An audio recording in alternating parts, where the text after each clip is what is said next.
कि मनुष्य के देखने में दो चीजें आती हैं, एक अविनाशी और दूसरा नाशवान।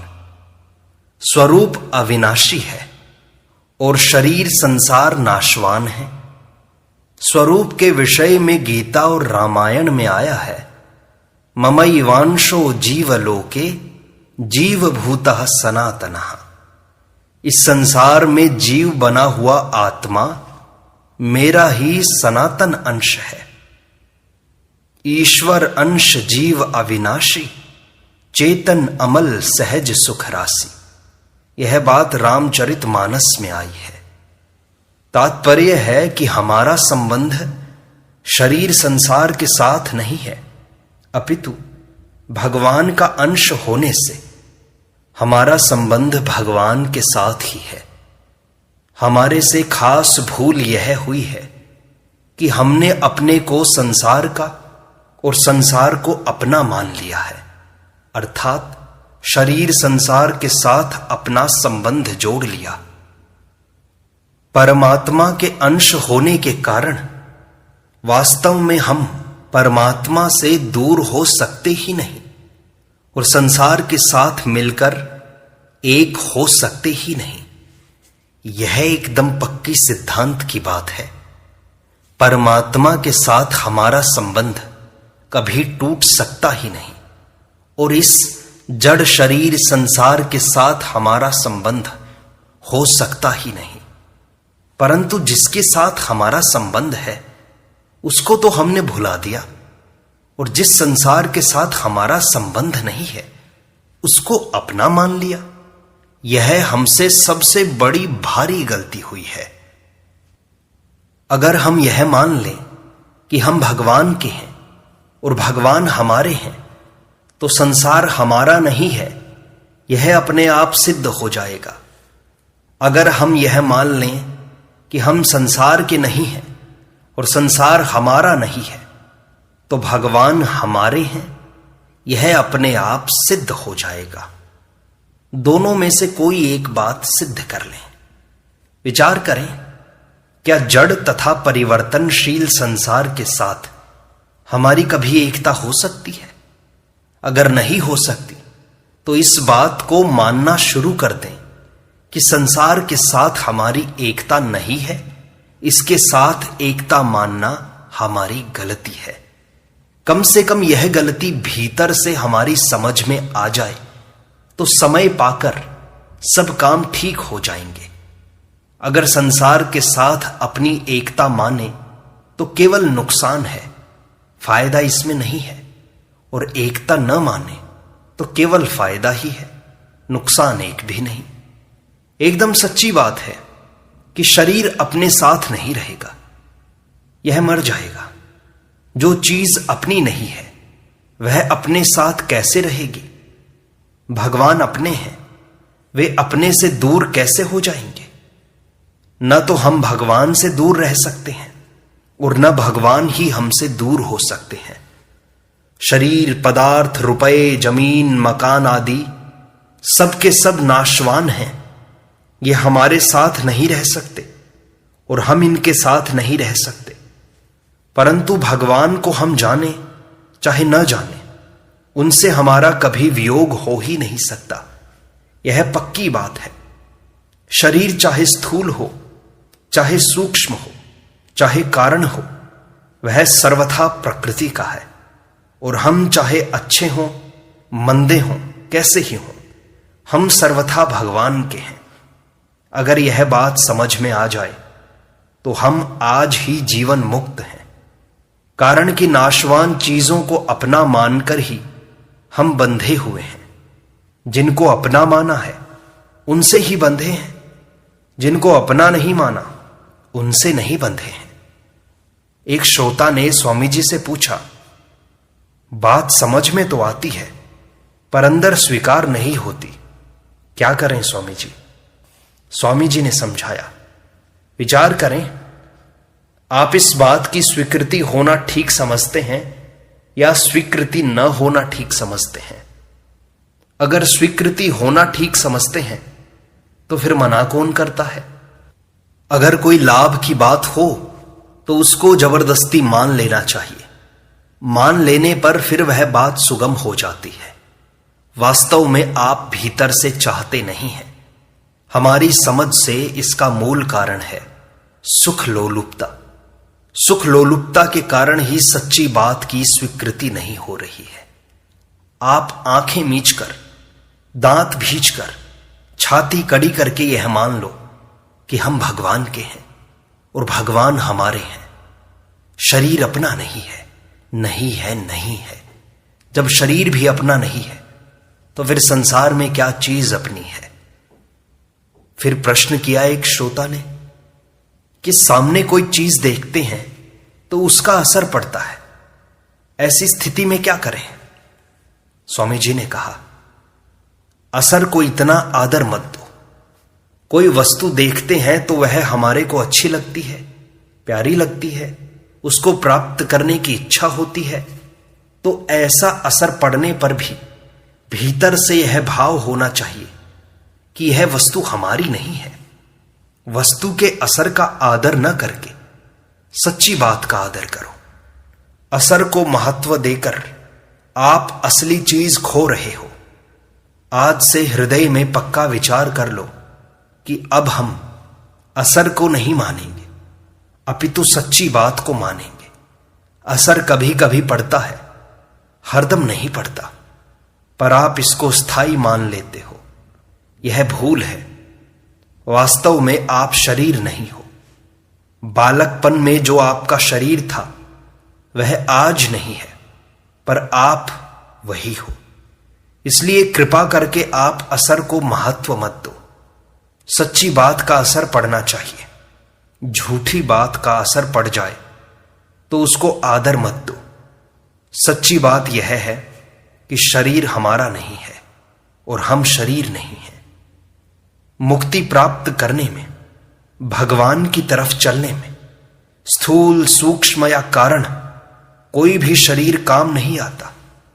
शरीर कुटुंब के लिए, समाज के लिए और संसार के लिए काम आता है, हमारे लिए काम नहीं आता।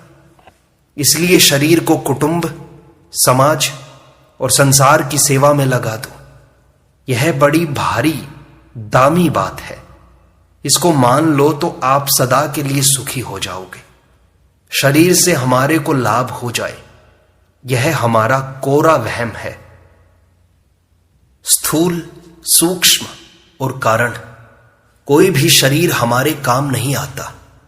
इस बात को समझ लेने से बड़ा लाभ होता है। स्थूल शरीर से क्रिया होती है, सूक्ष्म शरीर से चिंतन होता है और कारण शरीर से स्थिरता तथा समाधि होती है। क्रिया, चिंतन, स्थिरता और समाधि आपके लिए नहीं है। इनके भरोसे मत रहना। आपके काम आने वाली चीज है कुछ भी चिंतन न करना। ग्रंथों में समाधि की बड़ी महिमा आती है, पर वह भी आपके काम की नहीं है। आपके काम न क्रिया आएगी, न चिंतन आएगा, न स्थिरता आएगी, न समाधि आएगी। इसी तरह प्राणायाम, कुंडलिनी जागरण, एकाग्रता आदि कोई काम के नहीं है। ये सब प्राकृत चीजें हैं, जबकि आप तो परमात्मा के अंश हो। ये आपकी जाति की चीजें नहीं हैं। आप इन सब से अलग हो। आपकी एकता परमात्मा के साथ है। आप चाहे अद्वैत मानो, चाहे द्वैत मानो, चाहे ज्ञान मानो, चाहे भक्ति मानो, कम से कम इतनी बात तो स्वीकार कर ही लो कि शरीर हमारे काम का नहीं है, इसके साथ हमारा संबंध नहीं है। अगर संसार का असर पड़ जाए तो उसकी परवाह मत करो, उसको स्वीकार मत करो, फिर वह मिट जाएगा। असर को महत्व देकर आप बड़े भारी लाभ से वंचित हो रहे हो। इसलिए असर पड़ता है तो पड़ने दो, पर मन में समझो कि यह बात सच्ची नहीं है। झूठी चीज का असर भी झूठा ही होगा, सच्चा कैसे हो जाएगा? आपसे कोई पैसा ठगता है तो आपको उसकी बात ठीक दिखाई देती है, आप उससे मोहित हो जाते हो, तभी तो ठगाई में आते हो। ऐसे ही संसार का असर पड़ना बिल्कुल ठगाई है, मूर्खता है। एक मार्मिक बात है कि असर शरीर, इंद्रियां, मन, बुद्धि पर पड़ता है, आपके ऊपर नहीं। जिस जाति की वस्तु है उसी जाति पर उसका असर पड़ता है, आप पर नहीं पड़ता, क्योंकि आपकी जाति अलग है। आप तो परमात्मा के अंश आत्मा हो। शरीर, संसार जड़ है, आप चेतन हो। जड़ का असर चेतन पर कैसे पड़ेगा? जड़ का असर तो शरीर पर ही पड़ेगा। यह सच्ची बात है। इसको अभी मान लो तो अभी काम हो जाएगा। आंखों के कारण देखने का असर पड़ता है, कानों के कारण सुनने का असर पड़ता है। तात्पर्य है कि असर सजातीय वस्तु पर पड़ता है। अतः कितना ही असर पड़े उसको आप सच्चा मत मानो।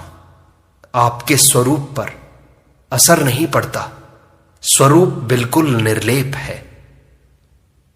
मन बुद्धि पर असर पड़ता है तो पड़ता रहे।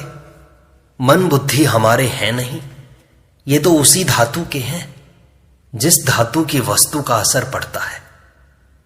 एक साधक ने प्रश्न किया कि फिर सुखी और दुखी स्वयं क्यों होता है? स्वामी जी ने कहा, मन बुद्धि को अपना मानने से ही स्वयं सुखी दुखी होता है। मन बुद्धि अपने नहीं है, अपितु प्रकृति के अंश है। आप तो परमात्मा के अंश हो।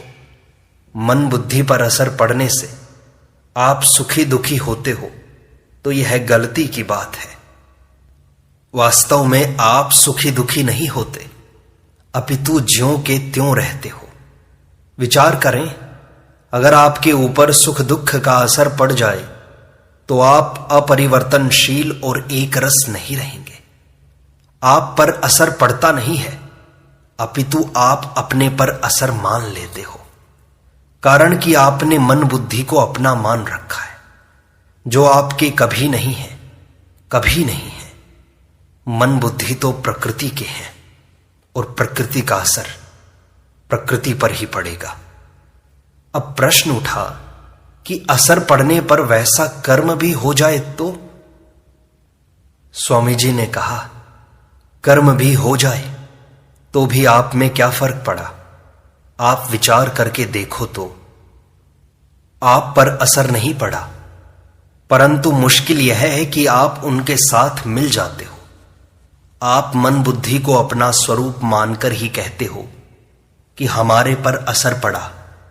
मन बुद्धि आपके नहीं है, अपितु प्रकृति के हैं, और आप मन बुद्धि के नहीं हो, परमात्मा के हो। इसलिए असर मन बुद्धि पर पड़ता है, आप पर नहीं। आप तो वैसे के वैसे ही रहते हो। प्रकृति में स्थित पुरुष ही सुख दुख का भोक्ता बनता है। मन बुद्धि पर असर पड़ता है तो पड़ता रहे, अपने को क्या मतलब है? असर को महत्व मत दो, इसको अपने में स्वीकार मत करो। आप स्व में स्थित हैं, स्वस्थ हैं। असर स्व में पहुंचता ही नहीं। असत वस्तु सत में कैसे पहुंचेगी और सत वस्तु असत में कैसे पहुंचेगी? सत तो निर्लेप रहता है। मन बुद्धि चाहे आपके हों, चाहे एक कुत्ते के हों, उनसे आपका कोई संबंध नहीं है। कुत्ते के मन बुद्धि पर असर पड़ता है तो क्या आप सुखी दुखी होते हैं? जैसे कुत्ते के मन बुद्धि आपके नहीं है, ऐसे ही आपके मन बुद्धि भी वास्तव में आपके नहीं है। मन बुद्धि को अपना मानना ही मूल गलती है।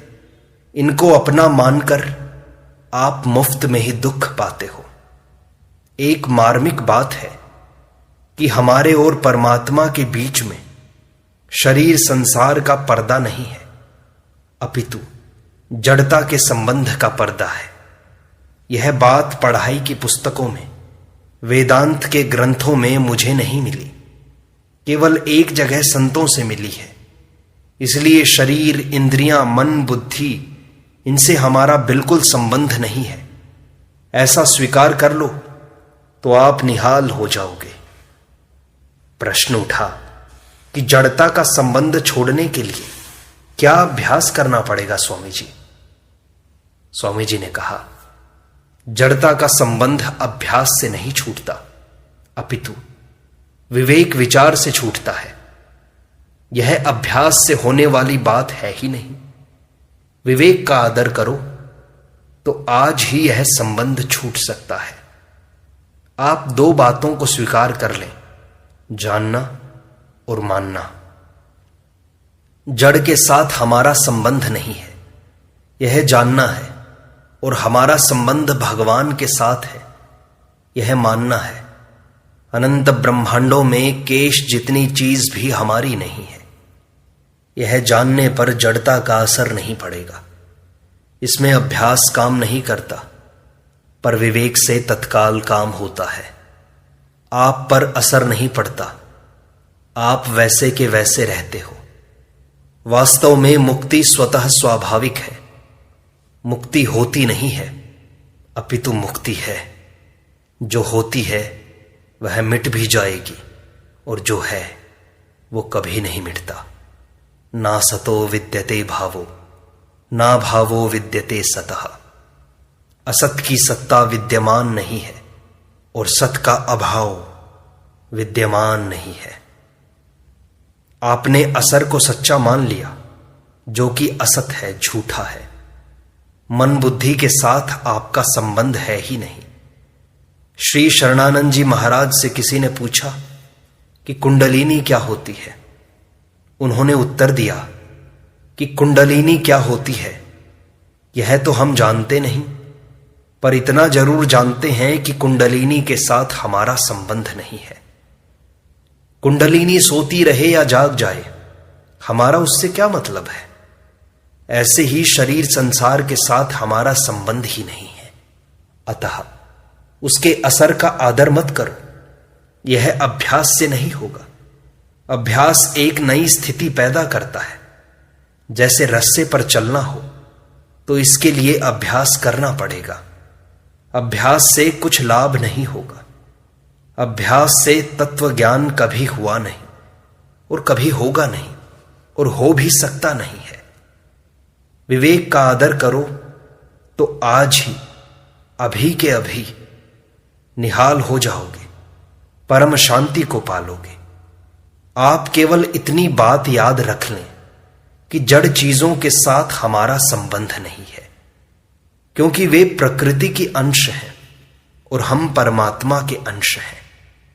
उत्पन्न और नष्ट होने वाली चीजों का असर हमारे पर कैसे पड़ सकता है। आप पर वह असर पहुंचता ही नहीं। आप तो असंग हो। स्थिरता और समाधि भी आपकी नहीं है, प्रत्युत कारण शरीर की है। आप कारण शरीर से अलग हैं। समाधि में दो अवस्थाएं होती हैं, समाधि और व्युत्थान। आप में दोनों अवस्थाएं नहीं होती। आपकी अवस्था सहज है, जो स्वतः स्वाभाविक है। आपका स्वरूप तो सत्ता मात्र है। सार बात है कि जड़ और चेतन कभी मिलते नहीं, मिल सकते नहीं। जड़ चेतन का संबंध झूठा है। जैसे अमावस्या की रात का सूर्य के साथ विवाह नहीं हो सकता, ऐसे ही जड़ का चेतन के साथ संबंध नहीं हो सकता। प्रश्न उठा कि जड़ चेतन का संबंध झूठा है तो उसको छोड़ने में कठिनता क्यों है। स्वामी जी ने कहा, जड़ चेतन का संबंध झूठा होने पर भी उसको छोड़ने में कठिनता इसलिए होती है कि आपने जड़ चेतन के संबंध को महत्व दे दिया। अतः आज ही अपने विवेक को महत्व देकर सच्चे हृदय से इस सत्य को स्वीकार कर लें कि जड़ के साथ हमारा बिल्कुल संबंध नहीं है। हमारा संबंध परमात्मा के साथ है।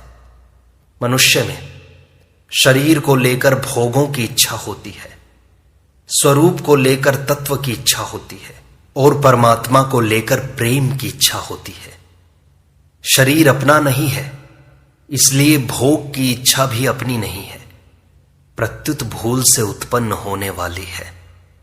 परंतु तत्व की और प्रेम की इच्छा अपनी है, भूल से होने वाली नहीं है। इसलिए शरीर को निष्काम भाव पूर्वक दूसरों की सेवा में लगाने से अथवा तत्व की जिज्ञासा तेज होने से भूल मिट जाती है।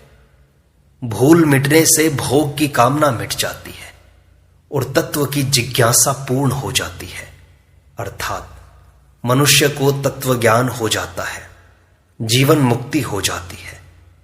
फिर स्वरूप जिसका अंश है उस परमात्मा के प्रेम की अभिलाषा जागृत होती है।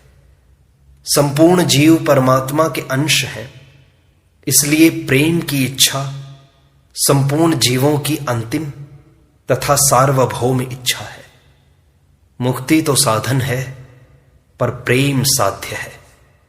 जैसे समुद्र से सूर्य किरणों के द्वारा जल उठता है तो उसकी यात्रा तब तक पूरी नहीं होती जब तक वह समुद्र में मिल नहीं जाता, ऐसे ही परमात्मा का अंश जीवात्मा जब तक परम प्रेम की प्राप्ति नहीं कर लेता तब तक उसकी यात्रा पूरी नहीं होती। परम प्रेम का उदय होने पर मनुष्य जीवन पूर्ण हो जाता है, फिर कुछ भी बाकी नहीं रहता। इस प्रकार सत्संग का यह भाग संपूर्णता को प्राप्त होता है। शेष अगले अंक में।